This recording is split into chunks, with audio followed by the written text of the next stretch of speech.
ఈరోజు మన పార్టీ ఈరోజు ఆవిర్భవించి 15 సంవత్సరాలు కావస్తా ఉంది. 2011 మార్చి 12వ తారీఖున పుట్టిన ఈ పార్టీ ఈ రోజుకి 15 సంవత్సరాలు పూర్తయి ఈరోజు దేశంలోనే వైఎస్ఆర్ కాంగ్రెస్ పార్టీ అన్నది ఒక మార్క్. ఈరోజు దేశ రాజకీయాలలో ఈరోజు ప్రబలంగా కనిపిస్తా ఉన్న మార్కు.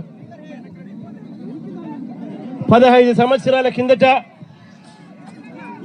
ఈ పార్టీ ఎలాంటి పరిస్థితిలో పుట్టింది అన్నది మనమందరం కూడా ఒక్కసారి జ్ఞాపకం తెచ్చుకుంటే, ఈ పార్టీ ఆ రోజు నల్ల కాలువలో ఇచ్చిన ఒక మాట ఈరోజు వైఎస్ఆర్ కాంగ్రెస్ పార్టీ స్థాపనకు ఎదుగుదలకు కారణమైంది. ఆ ఒక్క మాట.